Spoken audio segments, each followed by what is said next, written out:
Hi, and welcome to my channel.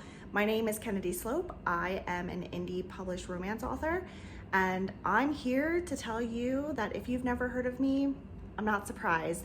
Follow along if you want to know what I'm doing in this last year of publishing to try to hit it big.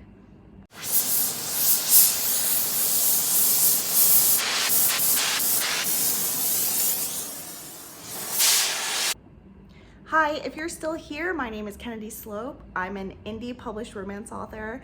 I publish mostly dark romance, more in the vein of Rena Kent than some other authors, focusing on like dark mafia and like dark billionaire romances.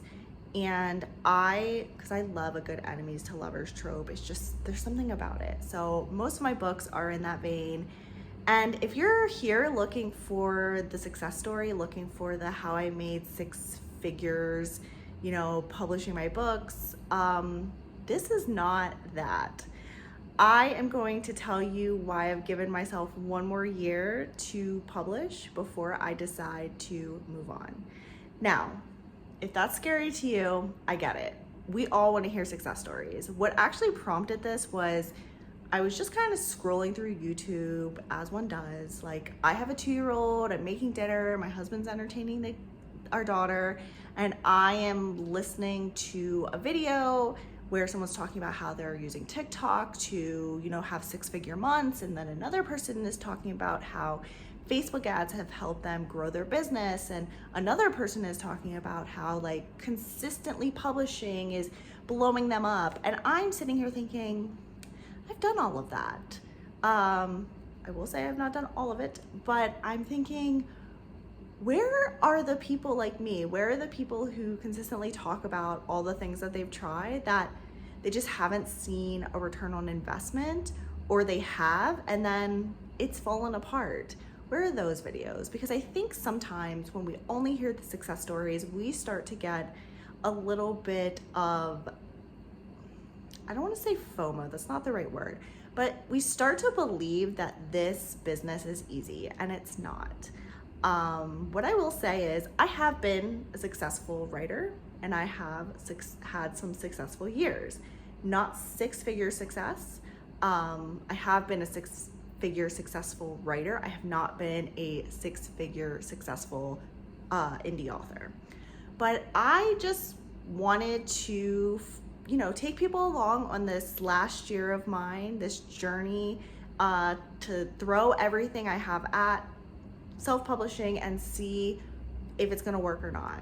So if that's something you're interested in, definitely stick around. I will say I am a mom to a 2-year-old. I am an expat. We travel and move a lot. So I am someone who is not going to have aesthetic videos because I don't have an aesthetic house.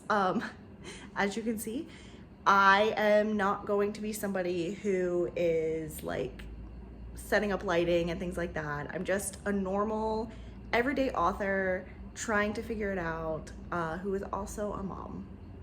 But if you are interested in following my journey, we're going to start with this video where I kind of break down what the last couple of years has looked like. So a little bit about me.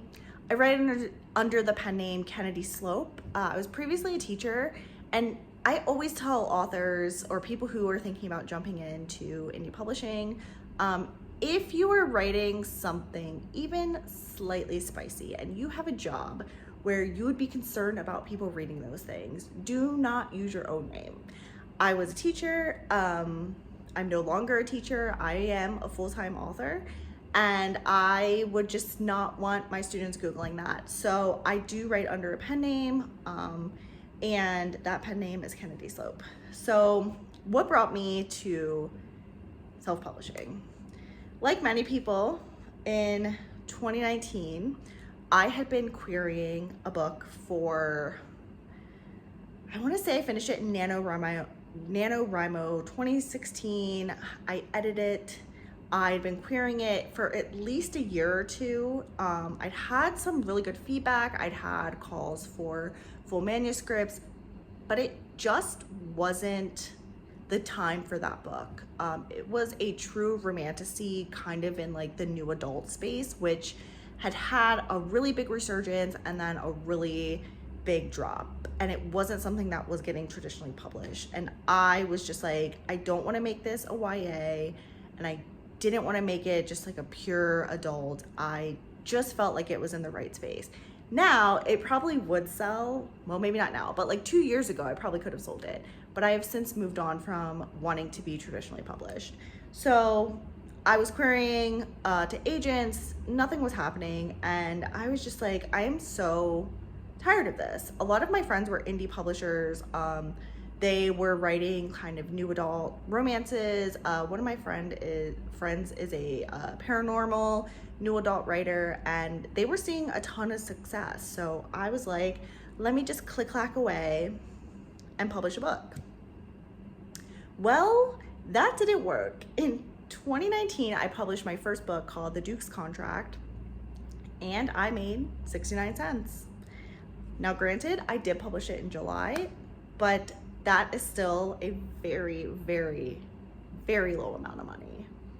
And here's the thing. I felt like it was a good enough book.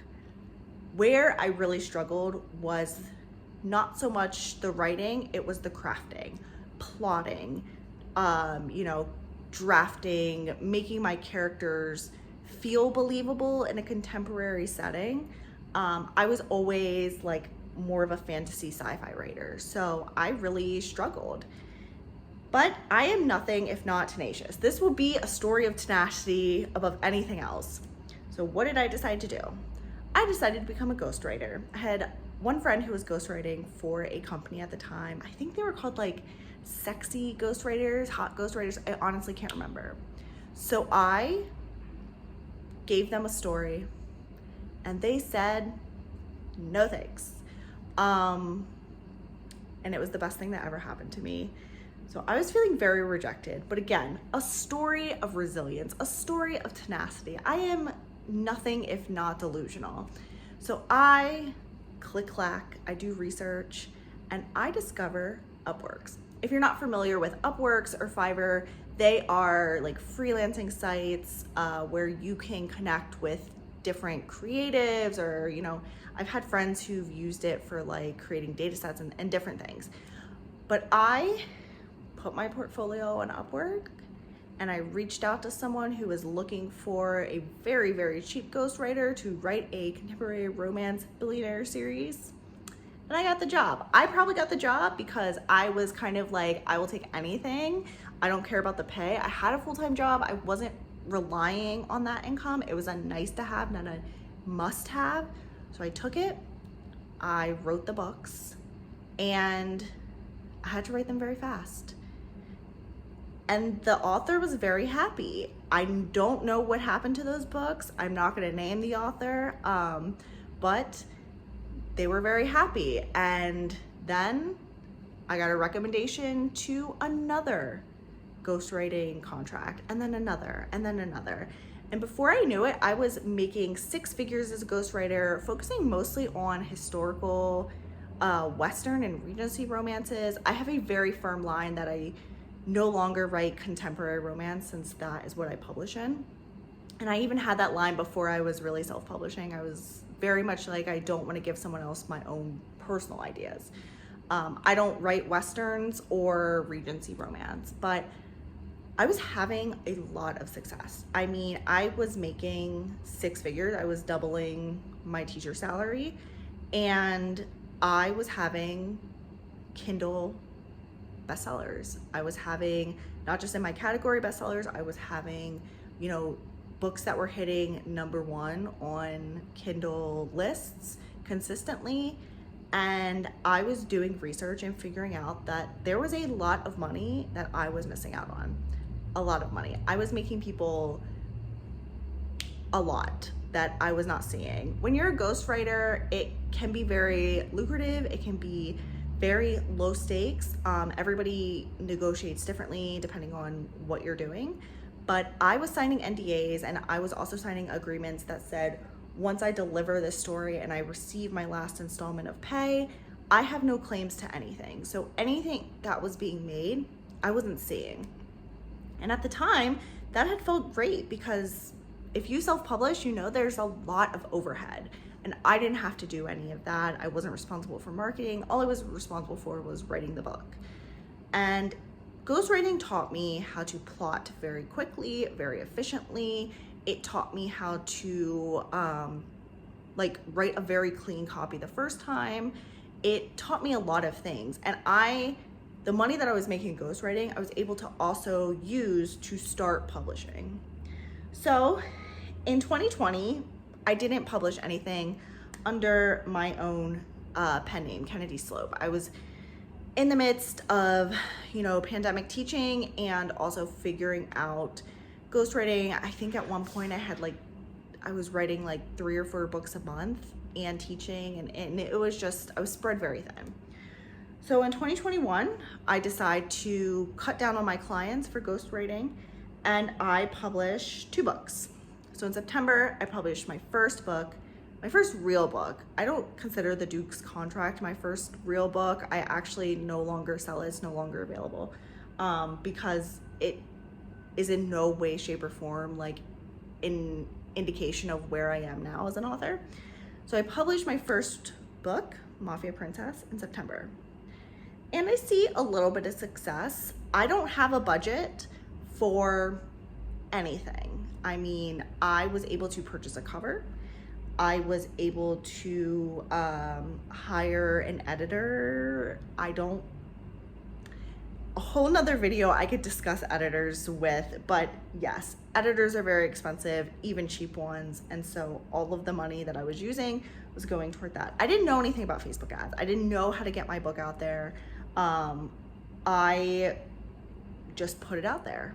I got a professional cover. I had someone make a paperback, and I was like, yes, great. And then I also published the follow-up, which was Mafia Prince. And that's a book that I absolutely love. There is just something about that book that, I don't know, it's one of my favorites that I've ever written. And so I published in September and November, and I make $119.14. Okay, it's not great, but I'm thinking to myself, I'm not doing this full time. I'm not even rapid releasing. I am trying to fit these projects into my ghostwriting and my full-time job. I'm still working full-time at this point. And then in 2022, I publish in February my 3rd book, Mafia Maid. And that one does a little bit better, but it's not doing great. Mafia Princess and Mafia Prince are still the bulk of my income at that point from self-publishing. And then something crazier happens. My husband comes home one day and says, "We're moving overseas." And I say, cool. And I quit my job and I get rid of my ghostwriting clients, and I decide I'm going to be a full-time author. So while I am a full-time writer, it is because I live abroad and I do not have the ability to work on the local economy. So this is a way for me to work and follow my passion without necessarily having to generate enough income to do that. Now, all of the income that I make goes back into my business. So when I'm not generating income, I'm not generating income. And I'm just putting that as a caveat because being a fully self-sufficient author full-time is very challenging. But in 2022, I publish Mafia Maid. And then in August, I published Mafia Maiden. Mafia Maiden, I just kind of had an idea, threw it out there. If I were to do it again, it would have been a free novella, but it is what it is. And then in October, things change drastically. In October, I published The Heir, which is the start of a new series. It's a spin-off from my Crown Criminal series, following the children of that original series. And The Heir is a bully romance. I was really into bully romances at that time. I wrote that book to market, and it took off. In the first month, I made $1,000. In the second month, I made $600. Overall, The Heir, pretty much alone, had me making $2,070.87 that year. That was the best year I had. And I was like, this is it. This is the precipice. I had like 50 pre-orders for the next book. The next book was coming along so well.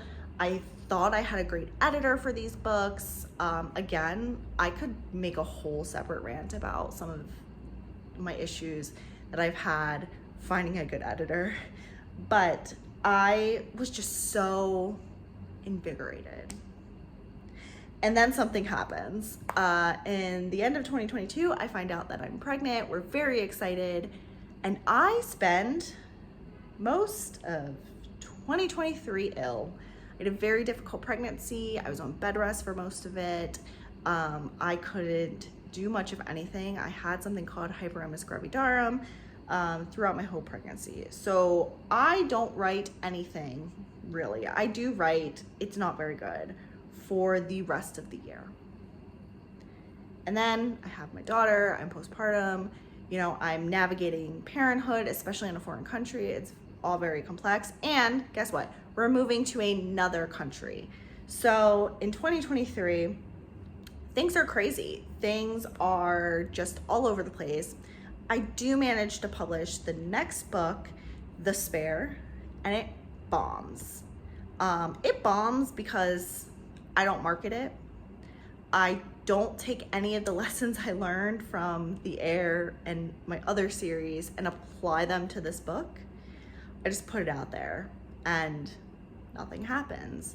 It is still one of my worst selling books. And I don't know if it's because maybe people buy The Heir and I'm just not getting good read-throughs, or if it's just that the amount of time between these books is quite large. But anyway, I published The Spare, but The Heir is still generating an amazing amount of income. I mean, I am still seeing, like more money than I had at the time self-publishing.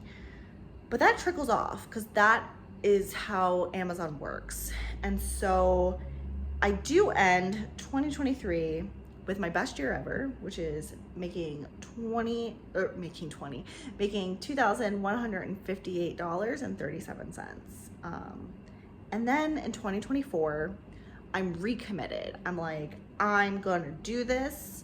I've got 2 books coming out. One is a box set of my Crown Criminal series, and I put that together and it does well. It does fine.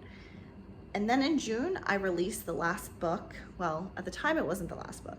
I released The Enforcer, which is the next book in my Crowned Legacy series. And it does okay. I end the year making $493.22, and I am crushed. I go to my husband in December and say, I think I'm ready to maybe go back to the States, maybe figure something else out. This is just not working. Maybe I should just go back to ghostwriting. For whatever reason, that seems to be my niche. And my husband, bless his heart, goes, I think you should give it another shot. I'd been working on the next book in my Crown Legacy series, which was supposed to be titled The Outcast, and I just hate this book. At this point, I'd been writing these 2 series for 4 years, and I'm just tired. I'm not feeling inspired, and the book is just not coming along. I spend from June until January trying to write this book, which for me is a very, very long time. And so yeah, my husband says, give it 1 more year. If you feel like after 1 year you want to pack it up, then you gave it a shot. You were one of the few people who tried to follow your dream. And at this point, we've also moved to another country. We have a now 1-year-old, and I'm just like, okay, yes, 1 more year. I'm tired of throwing money at the wall and hoping that something will stick. Maybe I just need to accept. Maybe I'm not a good writer. Maybe this isn't my genre. Maybe this is just not a dream I get to have. So I decide to plan out my year. It's really a year and a half. So I decide in January 2025, I'm gonna give myself like a year and a half to see what happens, to write and publish consistently, to be on top of my TikTok, to explore other avenues. What about serials? What about translations? And so in January, I develop a marketing plan. I sit down with some friends of mine who are, who are six-figure authors and say, like, what are you doing? What have you found successful? And what's crazy and what nobody really tells you is that every single author, even if they're in the same genre, will have a different key to what is successful for them. One of my friends is great at TikTok. Her TikTok has put her on the map. And they are now getting a trad publishing deal. Another friend of mine, translations. They have made so much money for translations. They're like, I don't necessarily even need the English market. Crazy. Not even something I would have considered, but there it is. Another of my friends is like a Facebook ads guru. And so I sit down and I decide what I'm going to do. And here we are. There's a little bit more in between that, but I decide that I'm gonna sit down, I'm gonna have a business plan, and I'm going to give the next year and a half everything that I have. And it reinvigorates me a little bit. So in March, I publish a new series, just a kind of bad boy billionaire romance following these three families in New Orleans called Cruel Inheritance. And I think Cruel Inheritance is a really fun book. And I think to myself, this is gonna take off. This is it. This is the book. And it doesn't. It doesn't bomb like I've had books just bomb. It makes a modest release. Modest. It does not earn back. The only book that I've ever had earn out has been The Heir, and that has actually earned out its series, which is fantastic. But Cruel Inheritance doesn't do well, and I just feel another overwhelming sense of like, what the heck? But I told myself I'm giving myself until kind of the summer of 2026. And I have the second book in that series pretty much done. It's getting edited. I have arcs out. People are responding to it really well.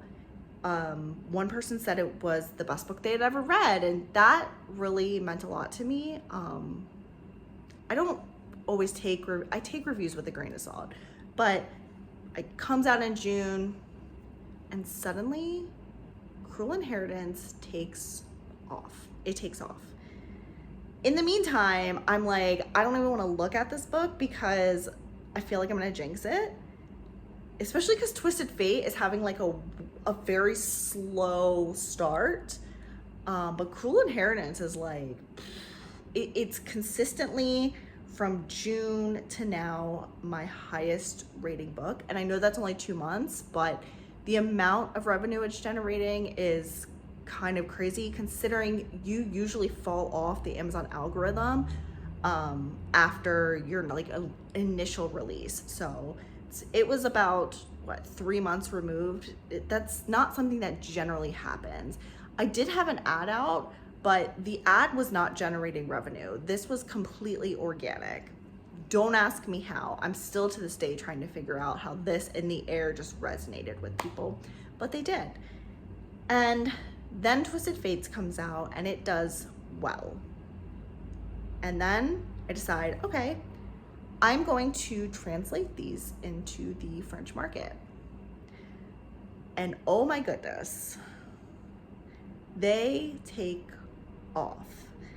So just to give you a little bit of kind of back up a little bit. In 2024, I made $493.22.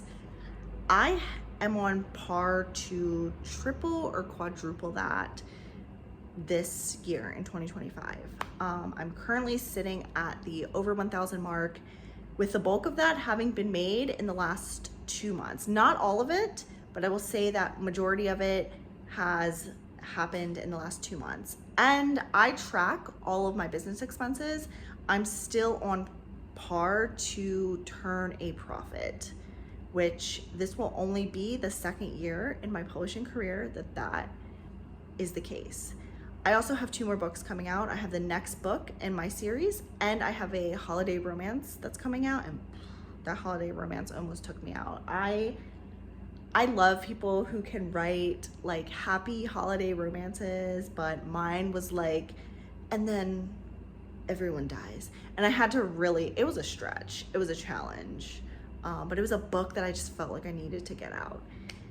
That holiday romance has also made me consider if I want to open a second pen name, because even though it was a stretch, it was hard, I actually really enjoyed writing more kind of like clean small town romances. But right now, with just the books that I have, I am on track to triple my income from last year. Now, does this mean that I'm done? No. Like I said, I'm giving myself a year, and I have a number. I'm not going to share that number, but I have a number in my head that I have to hit in order to keep going. So far, I am seeing growth, and I have been focusing on translations and social media marketing.